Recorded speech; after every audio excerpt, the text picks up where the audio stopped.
พิธีแล้วสำเร็จสาวหมู่บ้านกสิเกียมตีกองตีของไปนำพี่น้องยิ่งที่ปะบ่ได้ประเพณีบ้านเฮาก็คือกองนะทุกคน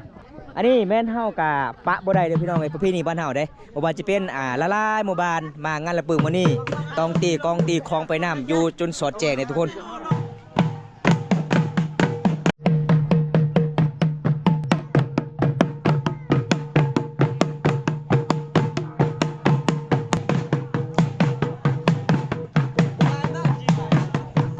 นี่บ้านเฮาทุกคนบางคนก็เอาข้าวสารไปมอบกินฐานพี่น้องมันเป็นตามประเพณีแล้วก็เอาเราเอาเงินไปนำเฮาบ่มีเงินเฮาเอาข้าวสารก็ได้พี่น้องประเพณีบ้านเฮาเด้ของชมเผ่ารูมังกรกินฐานแบบเฮากับมาจำบอกคนที่เสียชีวิต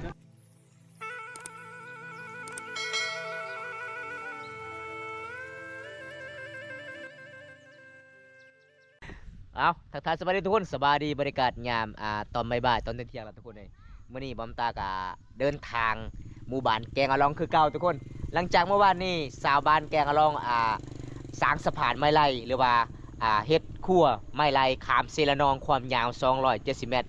ทางสร้างหมู่บ้านว่าสำเร็จ1วันเขาเจ้าสร้างเมื่อนี้บอมตากะมอฮอดจุดทางแวกเข้าหมู่บ้านแกงอะลองทุกคนไปกับทีมงาน2คนคือเก่าพี่น้องนี่ทีมงานเฮาสบายดีไปจะได้มื้อนี้ลุยต่อเนาะลุยต่อมื้อนี้เฮาก็สิพา FC ได้รับชมประเพณีงานระเบิดของชนเผ่ามังกรหมู่บ้านแกงอะลองทุกคนนี่จะเป็นไปทางพุ่นจะเป็นแกงเลนไปทางนี้จะเป็นแกงอะลองในเส้นทางเข้าบ้านแกงอะลองเดี๋ยวผมตากสิพา FC นะครับชมปีนี้ก็คือเขาเจ้ายังสร้างสะพานไม้ไล่ด้วยทุกคนจะได้กลับไปติดตามชมกันแหละพี่น้อง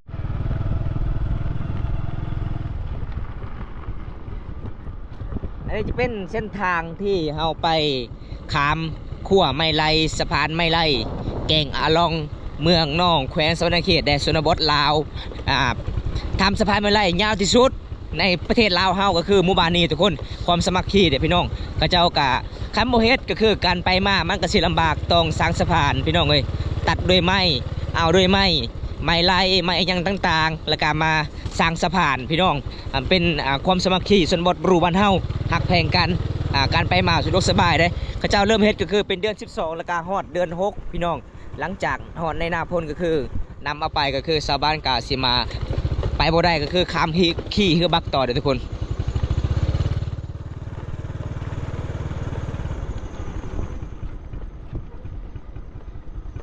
เอาเดินทางต่อสวัสดีครับคุณหน้าเป็นยังนี่นะมันชั้นโอ้ไปขายมันบ่เอาลุยเต็มที่ขอบใจโอ้บรรยากาศพี่น้องสีขาวก้อนสีขาวหมู่บ้านแกงอะลองเบิ้งพี่น้องอันนี้ปีนี้ก็คือเขาเจ้ากำมาเบิกปลูกมันสำปะหลังเลยเห็นปะเขตนี่ส่วนลายเขาเจ้ากับเฮ็ดมันสำปะหลังลายเดี๋ยวบอมตากับสิพายซีนะครับชมสะพานไม้ไล่แล้วหรือบอหมู่บ้านนี้บอมตาก็เดินทางก็คือเขาเจ้ากำลังสิเริ่มเฮ็ดทุกคนวันนี้ก็ไปรับชมประเพณีงานระเบิดของชนเผ่ามังกรบ้านแกงอะลองเมืองน่องแขวงสวรรณเขตตอนนี้เขาเจ้ากะสิเอาขาคามขั้วประมาณเท่าใดดีบอมตากะสิพายซีดีครับชมเลย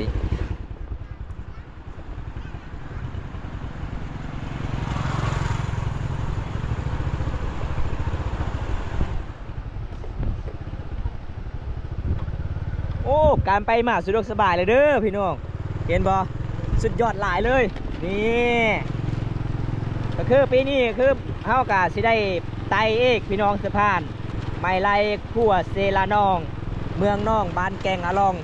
บอกว่าจะเป็นรถใหญ่ไปได้เลยรถมิโก้รีโวไปได้พี่น้องน้ำหนักไปได้ก็คือ2ต้นกับ3ต้นไปได้เลยทุกคนสุดยอดลายเลยพี่น้องสุดยอดวิวขั้วบ้านแกงอะลองเฮ็ดด้วยไม้ไล่กับไม้ย่างพี่น้องไม้ไล่กับไม้ต่างๆที่เขาเจ้ามาเก็บไว้ตัดก็คือเขาเจ้ากะมาซานพื้นคือเอาด้วยไม้ไล่เลยอย่างเดียวเลย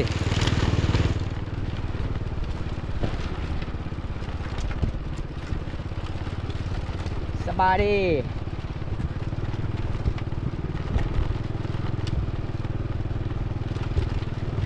นี่เขาเจ้ากะมาแปลงเส้นทางเรียบร้อยเลยทุกคน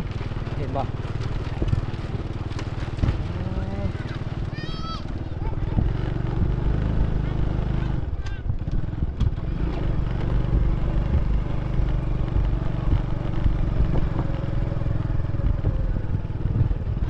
ฮโลโอ้เจอพลังอยู่กลางทาง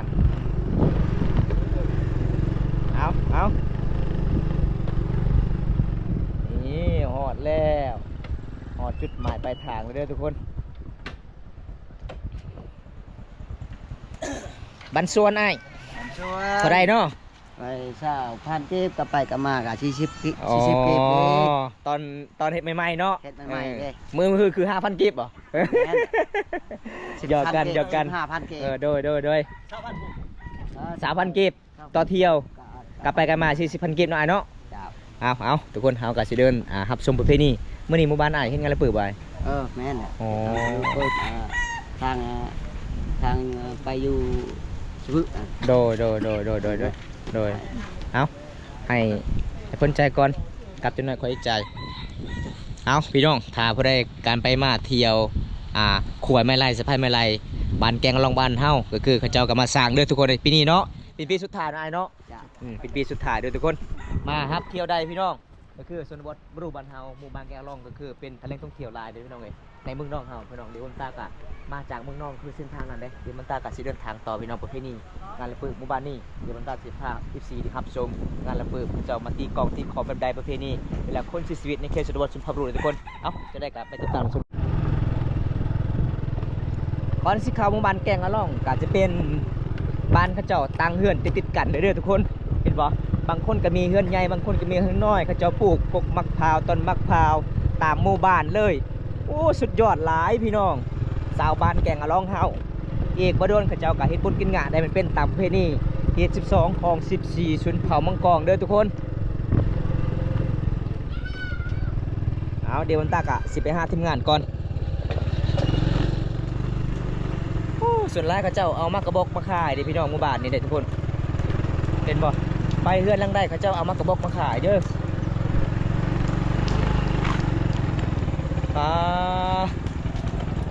ปันส่วนไม่เท่าโอ้แลแล้วเนาะสะพานเนาะบ้านเฮาเนาะไปสะดวกสบายขายนี่บ่โลเท่าไหร่บ่เท่า15,000กีบแม่เท่าว่าโล13แม่นบ่แม่เท่ามื้อนั้นเจ้าขายนะ นี่ลงแล้ว ลงแล้วแต่โล15แต่เวลามันขึ้นนี่โล13,000กีบบ่ อันนี้มันลงแล้ว13หรอกกันขึ้นโล15 อันนี้15อีกเขาซื้อนี่ มันขึ้นเลยเนาะอันนี้มันขึ้นแล้วแม่เท่ามันไม่ลง มันลงมันขึ้น อันนี้มัน อ๋อเอาเป็นบอลตะโกนอีเมลเซาโทกับอีพอเพิ่นหาเงินหาการบินเวลาพี่น้องไอ้บ้านนอกบ้านนาบ้านเฮาคันบ่เฮ็ดกับบ่มี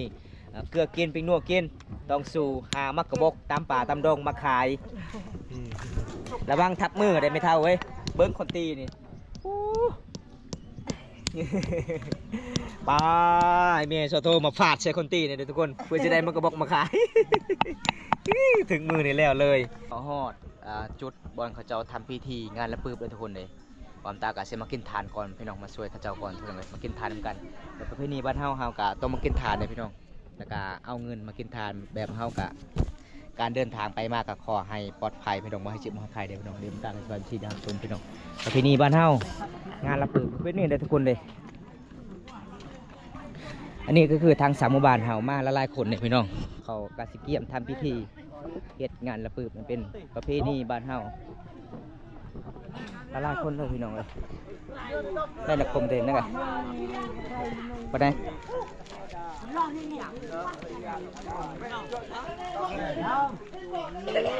เอาตอนนี้ก็มากินทานก่อนพี่น้องเลยส่วนเล็กหน่อยกันเพราะว่าพระเจ้ากำลังสิเกียมทำพิธีก่อนได้มันเป็นประเพณีบ้านเฮาที่12ของ14ชุมพรมังกร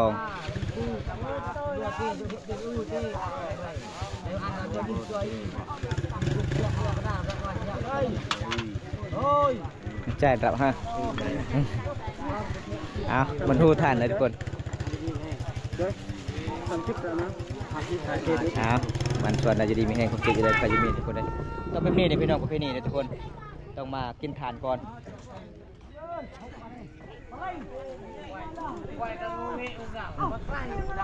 แจก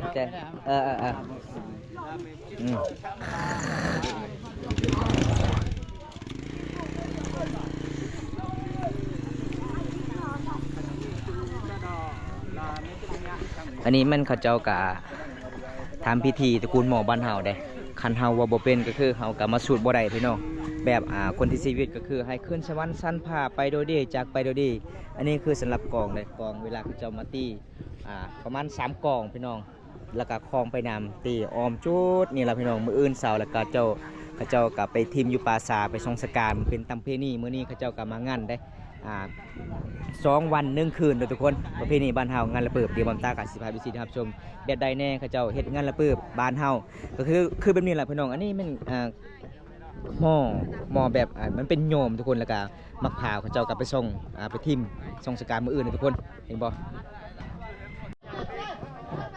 หลังจากตระกูลหม้อทำพิธีแล้วสำเร็จสาวหมู่บ้านก็สิเกียมตีกองตีของไปนำพี่น้องเห็นบ่ทุกคน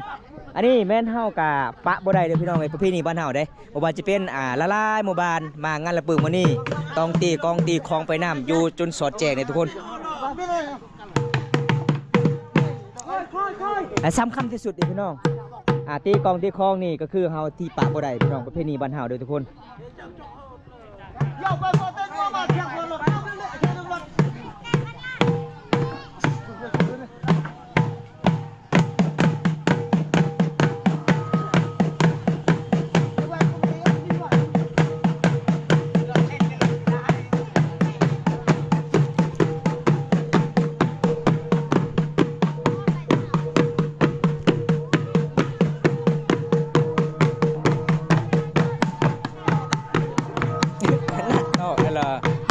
กล้อเยอะกลู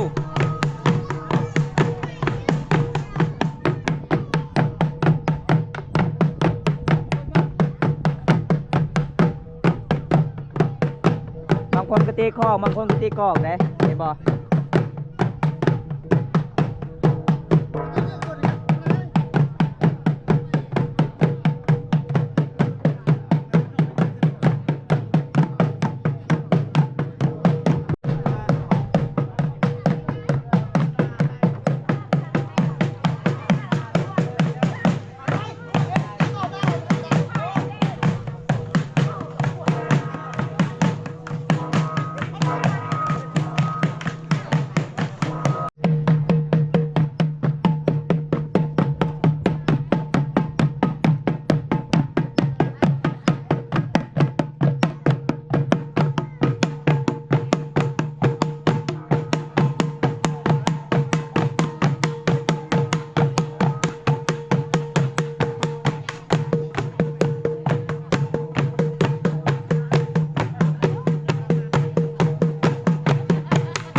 ตอนนี้แม่งเขาเจ้าตีกับลาหอบอยู่ทุกคนเลยอีกประมาณยัง3 หอบเขาเจ้าก็สิพักผ่อนก่อนแล้วก็มาทำพิธีทุกคน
ณีบ้านเฮาทุกคนบางคนก็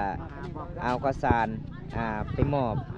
กินฐานพี่น้องมันเป็นตามประเพณีแล้วก็เอาเหล้าเอาเงินไปนำเฮาบ่มีเงินเฮาเอาข้าวสารก็ได้พี่น้องประเพณีบ้านเฮาเด้ของชมเผ่ารูมังกรกินทานแบบเฮากับมาจำบอกคนที่เสียชีวิตกะเฮายังบ่ทันได้เสียเฮายังเป็นคนก็คือหาเงินหาคำก็ขอให้ได้พี่น้องขอให้ร่ำให้รวยทุกคน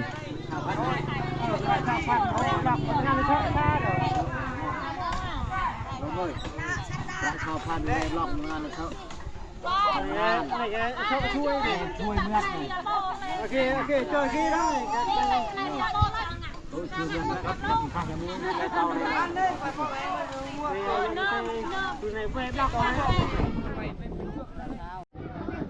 สิ่งที่ป่าบ่ได้ประเพณีบ้านเฮาก็คือกองนะทุกคนเห็นบ่ตอนนี้เขาเจ้ากับพักผ่อนก่อนเพราะว่าเขาเจ้าก็กินข้าวกินน้ำแล้วเขาเจ้าก็มาตีต่อเลยเพราะว่าเขาเจ้าก็มาเฮ่มื้อนี้ก็กลางคืนก็คือตีชุนช็อตแจ้งเลยพี่น้องเพราะว่ามี3อันกองทุกคนแล้วก็3หมู่บ้านก็ยังบ่ทันได้มาครบเถื่อบางคนก็ยังบ่ทันได้มาที่ให้เตสวนเวลายามกลางคืนนี่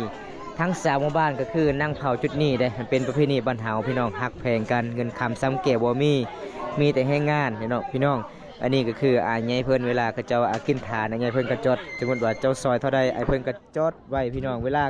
เกิดในเฮือนศาลบ้าน2เฮาเฮาก็ต้องซอยแบบนั้นทุกคนเลยมันเป็นประเพณีบ้านเฮาเด้อทุกคน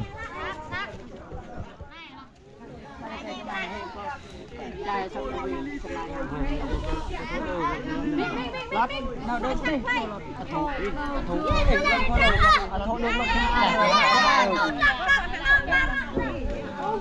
ชุดนี้แม่นสาวหมู่บ้านกำลังสิกินเด้แบบบ่ว่าจะเป็นแขกมาแต่บ้านอื่นก็คือเขาเจ้าก็ต้องย่อผ้าขาวให้กินไปทุกคนมันเป็นประเพณีบ้านเฮาพี่น้องถ้าบ่ได้มางานละปื้อบ่ว่าจะเป็นหมู่บ้านบำตาบ่ว่าจะเป็นหมู่บ้านใดมาก็คือเขาเจ้าต้องย่อได้พี่น้องสมมุติว่าเฮามาหลายๆคนเขาเจ้าต้องจดเป็นประเพณีบ้านเฮาแบบนี้ทุกคนเด้เห็นบ่งานละปื้อสมเผาบรูมังกรบ้านเฮามื้อนี้บำตาสบายดีครับชมประเพณีงานละปื้อหมู่บ้านแกงอะลอกเด้อทุกคนทุกคนจะได้บำตากะปิดก่อนคลิปนี้ทุกคนเลยเพราะว่าบำตากะสิมาต่อ EP 2มื้ออื่นพี่น้องเขาเจ้ากะทรงสการพี่น้องเอ้ยเพราะว่าบำตากะสิมื้ออาบน้ำอาบในก่อนเป็นประเพณีบ้านเฮาเป็นงานละปื้อหมู่บ้านชาวบ้านแกงอะลองเมืองนอกแขวงชนเขตของชมเผ่าบรูมังกรบ้านเฮาคนที่เสียชีวิตต้องเฮ็ดงานละปื้อแบบนี้นะทุกคนการบ่เฮ็ดกับบ่ได้ประเพณีบ้านเฮามันก็บ่วิทย์พี่น้องเอ้ยจะได้บำตากะสิปิดไว้ซุนี้ก่อนพี่น้องกลับบ้านกลับกับเพื่อนกับซานก่อนทุกคนเลยคลิปหน้าบำตากะสิมาต่อเลยพี่น้องเอาไปกันเด้อทุกคนบ๊ายบาย